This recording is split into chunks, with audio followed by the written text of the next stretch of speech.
This is the Politics of Everything, and I'm your host, Amber Daines. Welcome to the podcast where we want to discuss the politics of everything, from money to motherhood, nutrition to narcissism, startups to secularism, the environment to equality, and much more. Our guests are experts in their field or topic of choice, even if you've not yet heard their name. This is a bipartisan podcast, so while we love exploring varied views and get a buzz from a healthy debate, by no means is this a one-sided forum for any one political view. So please listen up and enjoy the politics of everything.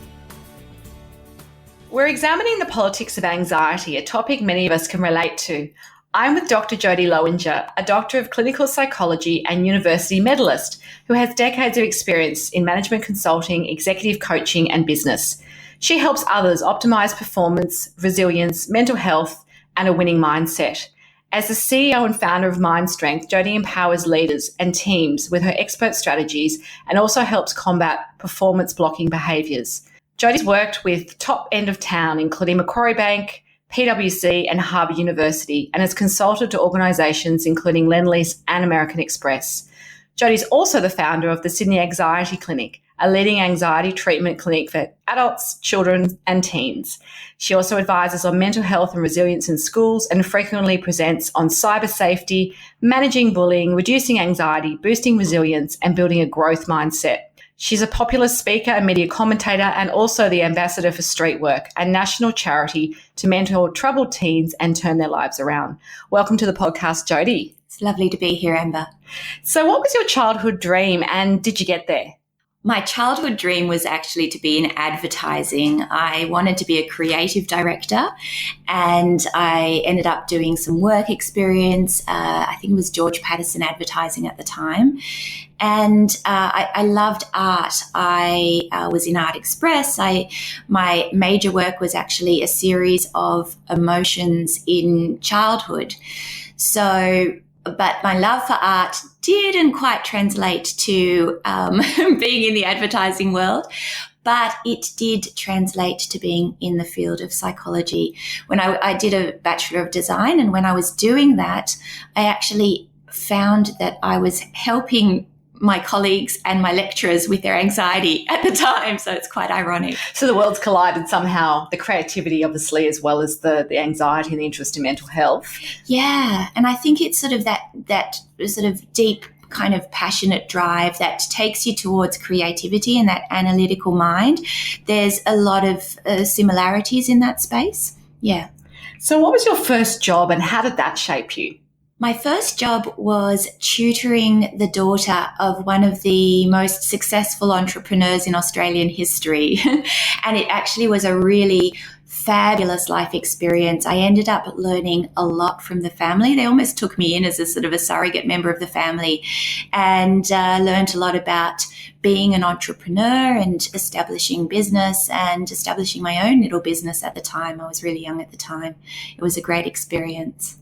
So what is anxiety and how do most people get diagnosed with the condition? So anxiety is one of these fascinating things because it's actually not the enemy. Anxiety is actually a really important friend. It's a physiological reaction to threat.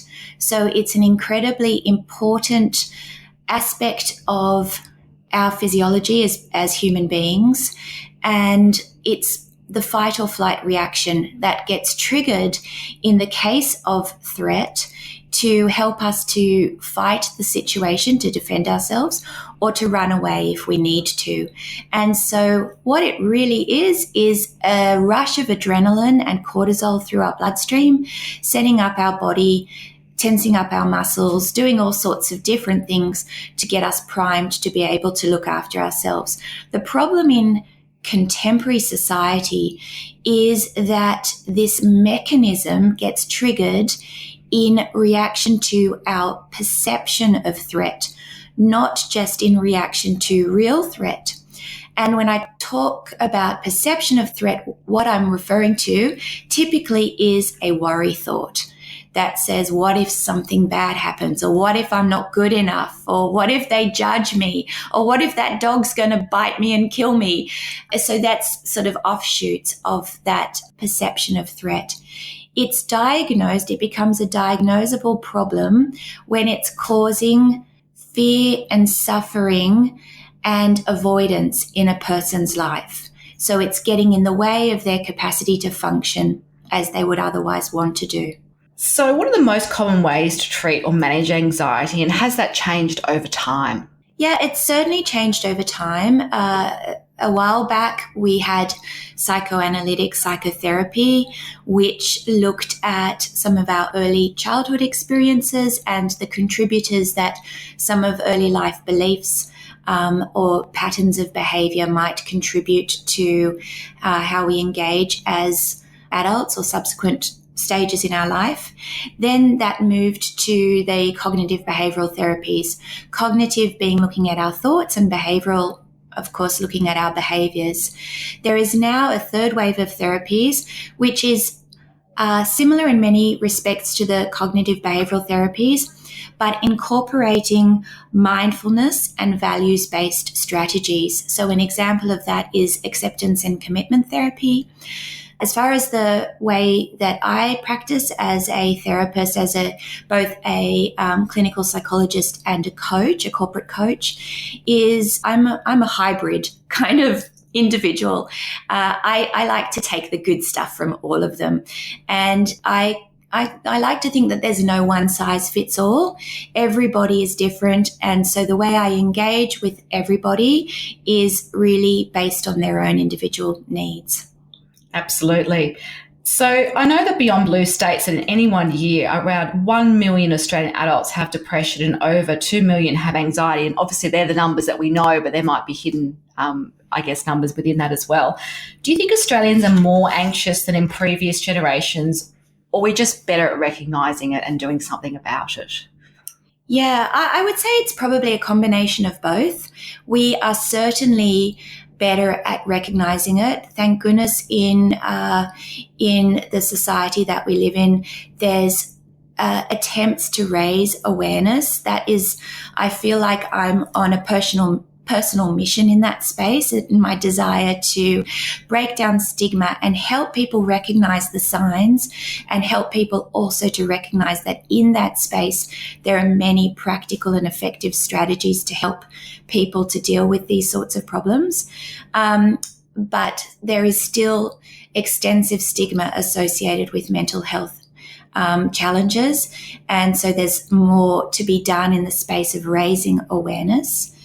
As far as are Australians just more anxious, we can come back to looking at the society that we live in. Our society of overstimulation, oftentimes or sometimes 24/7 stimulation. You mean with smartphones and devices and constant messaging, I guess we're always on, really, aren't we? Spot on. We're always on. So we, as you say, the mobile phone is a classic thing. We've got it by our bed. We're checking our messages in the middle of the night. I heard a fabulous speaker the other day who said, it was Maggie Dent. She's wonderful. She used the analogy of saying we wouldn't go and check our post box in the middle of the night, would we? So true. I thought that was brilliant. So thank you, Maggie, for that one. Yes, but it's exactly right. So there's this endemic fear of missing out. We're constantly engaged, and there's also this sense of compare and despair. So through social media, through the internet and the fabulous world of the internet, we have got at hand a massive amount of information and a massive capacity to compare ourselves and find people who are better than us and more, we put our best face forward. Absolutely. It's a very sanitized version of reality. It is. It's a very airbrushed version of reality. And now if we look at our biology, we were designed to roam in fields. We were designed to run around in the grass, not just have a green wallpaper on our computer. We weren't designed to look at green on our screen.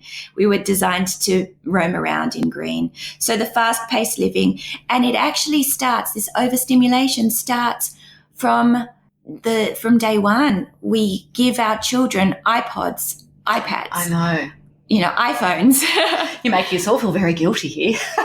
And we feel that we're not good enough unless we're doing this, unless they're watching the stuff on the technology.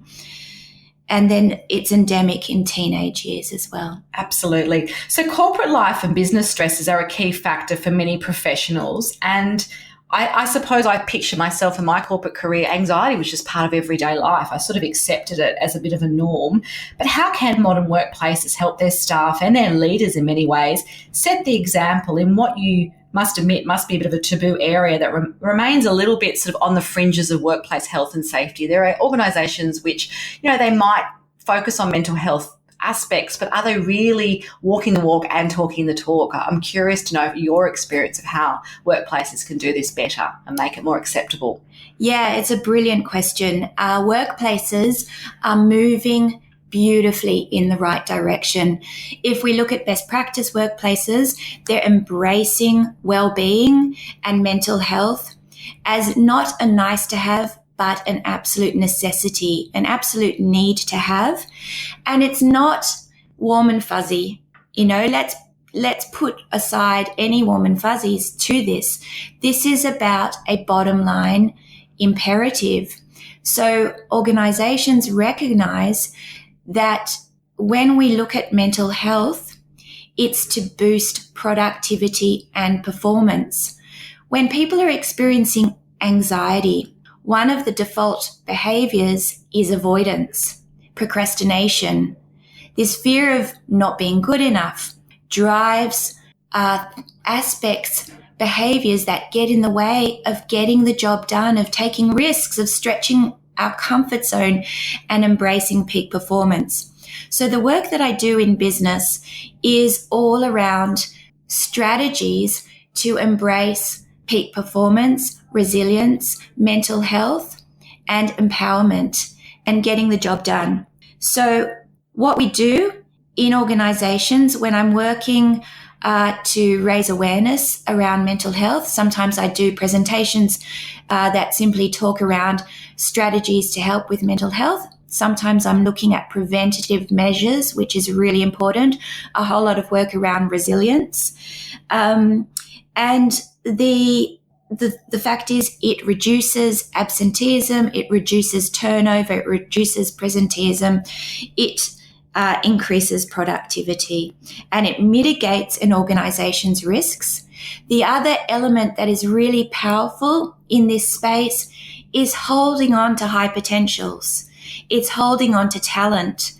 In a world where there's a lot of movement, and certainly some of the up and coming and current younger generations, they shop around, and the best people will shop around. And so the people side of business and respecting that side of business is an incredibly important differentiator for holding on to high potentials and your best talent. And soon enough, it's not going to be a differentiator. Soon enough, it's going to be the norm, which is a tremendous place to be. It's a huge leap forward from, say, a decade ago when I was in corporate, and almost you almost feel bad to take a day off, let alone, if you're having mental health issues, actually say to your manager or your boss, I'm struggling, I need help and support. It was that idea that you were weak or that you perhaps couldn't cut it. So yeah. I think it's such a big step to even be talking about it in the corporate space. It really is. And best practice organizations are truly recognizing that a command and control culture and a culture based on threat or punitive strategies simply doesn't work, because it gets people in this hijacked by their amygdala kind of brain space. It takes them away from creativity and from productivity, which is emanating from their cortical, from their prefrontal cortex in their brain. When we feel threatened, we get hijacked by our emotional brain and we engage in counterproductive processes, behaviors. Absolutely. So do you think anxiety is as much about your brain's chemical makeup as well as your own reaction to the external stresses such as, I'm not achieving family work balance or money issues or even having enough time to do all the things I need to do like exercise? How much of it is who we are and how much of it is how we respond to what's happening to us? Yeah, it's really a multifactorial kind of thing, anxiety. I do in my clinical practice at the Sydney Anxiety Clinic, I see a lot of family predisposition to anxiety. So the biological basis to anxiety is quite obvious in a large number of the people who I work with. In the clinical space, there are certain clinical diagnoses, particularly things like OCD and other anxiety disorders that have got a stronger biological basis. But there are other elements that can contribute to anxiety, such as traumatic life experiences, early childhood embarrassing or traumatic experiences can lead into things like social anxiety. So there are many elements. There's certainly in the biological basis, we're looking at neurochemical imbalances, things such as dopamine and serotonin. Can you do much about that? Is there something that you can do that is your story that you can do to counter that? There's so much that you can do.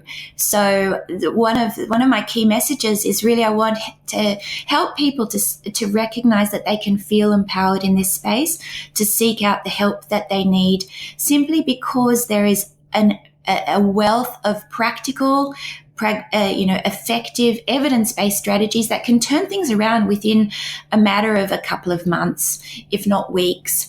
And given the biological basis to anxiety, we can look at things that stimulate dopamine. So this is why the mind-body connection with anxiety is really helpful.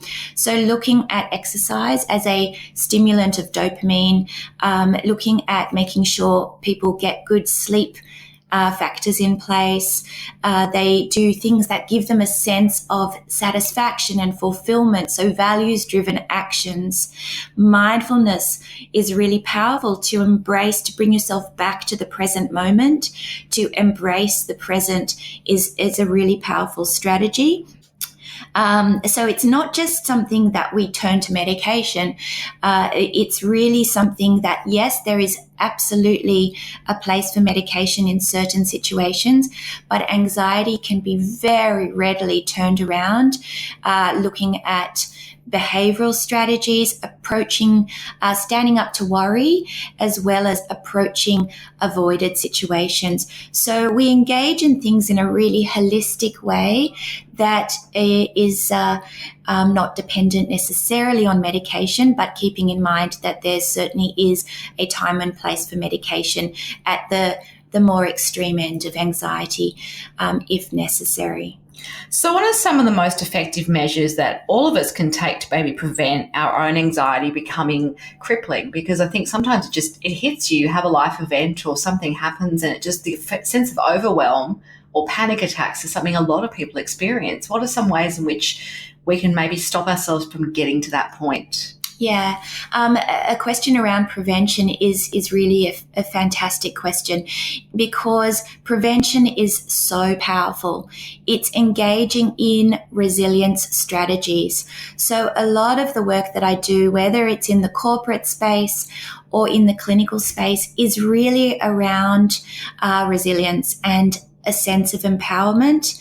Oftentimes, the people who I'm working with are brilliant human beings. I talk a lot about this double-edged sword of anxiety. On the one hand, there's typically an analytical mind, a depth of thinking, a depth of feeling.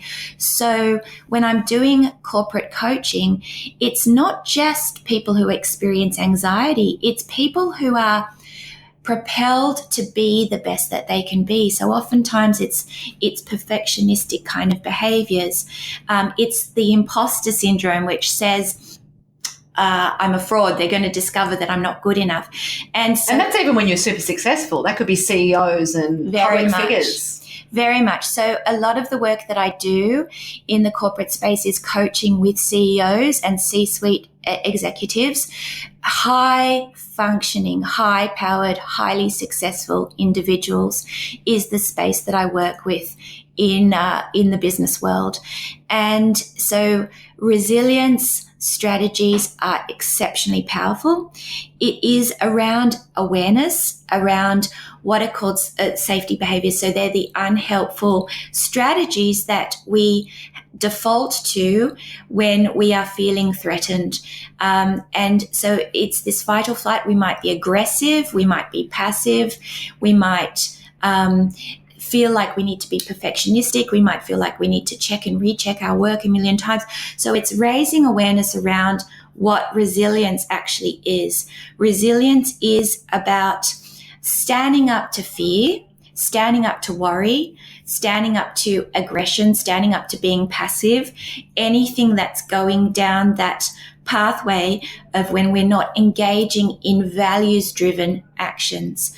So it's this two-pronged approach. On the one hand, I look at strategies to not be bossed around by fear, to stretch our comfort zone, to embrace productivity and performance, and assertiveness. I look at emotional control strategies, so how to regulate emotions so we're not being captured by aggressive behaviors that might get in the way.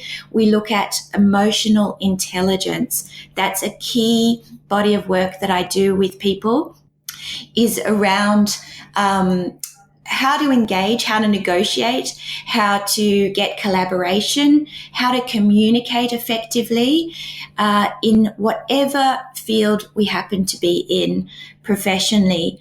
And then on the other side of that, it's how to embrace a values-driven life, how to tap into what gives us a sense of meaning, a sense of purpose, whether it's in business, so looking at corporate values, corporate purpose, what drives us professionally in a business space, or in a personal space. So it's this two-pronged approach to stand up to fear, to boss worry back, and embrace our values and our sense of purpose and meaning in life. That's a fantastic summary. So do you have any special mentors or inspirational people that have guided you in this journey of life? If so, who are they and what have they taught you? So one of my key inspirational people was a man named Viktor Frankl. He wrote the book Man's Search for Meaning. And the philosophy that I was actually just touching on is very much based on a core principle of what he talked about, which was holding on to your identity, holding on to what gives you a sense of meaning and purpose in life, recognizing that a situation might not be great. You know, it's not about positive thinking. It's about reality testing. Yes, positive thinking is very helpful, but it's really about recognizing that sometimes life is going to be tough. The situation is not always going to be in our control, but it's creating space to choose how we respond to that situation, to respond based on our heart space, what gives us meaning and purpose, what we want to have encapsulate our sense of identity, whether it's our business identity or our personal identity, and feeling empowered that we can recognize whatever adversity or challenge comes our way, we can have the power to choose what we want to have driving our response in that situation. So this was based on Viktor Frankl's work. And very influential, obviously, in your practice, perhaps, and how you think about life. Spot on. Very influential. He was actually in a concentration camp in World War II. He was in Auschwitz, and which is the epitome of a challenging life experience. And he chose in that space to not lose his individuality, to hold on to what gave him a sense of meaning and purpose. to find resilience. Yes, very powerful. To wrap up, what would be your top 3 tips for anyone overcoming setbacks in the politics of anxiety? 3 little things that they could be doing. So I would say to not suffer in silence is incredibly important, to recognize that so around this not suffering in silence, to recognize that there is so much that you can do to seek out the help that you need, whether it's in a corporate coaching capacity to embrace peak performance, or whether it's in a clinical context if anxiety is getting in the way of living the life that you want to live. So tip number 1, don't suffer in silence. I also really want to deliver the message to recognize anxiety not as a weakness, but as very much a strength. There's a person, Sarah Wilson, who I've done some work with, and she's just she's got a fabulous book called First We Make the Beast Beautiful. I absolutely love the message that she's delivering with that book, because it's talking about anxiety not as a beast, but recognizing it can be so much of what makes us beautiful. You know, that as I said earlier, that depth of thinking, depth of feeling, that passion and drive to make a difference on this planet is very much what encapsulates a lot of the people who I work with who experience anxiety. And my third message is to recognize the power of prevention, of resilience strategies, of seeking out things such as assertiveness, communication skills, things that can help you feel strong and powerful. Prevention is incredible. Prevention is really powerful in that space.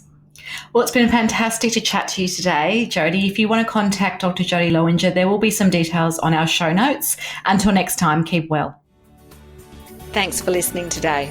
If you've enjoyed the politics of everything, we thrive on feedback. So please add a short review and share the podcast with your network and your friends and family. I'm also always on the hunt for fabulous new guests. So if you've got a view to share and an idea how to get our listeners excited, please email me at amber@bespokecomms, that's BESPOKECOMMS.com.au, and we'll be sure to get back to you. Until next time.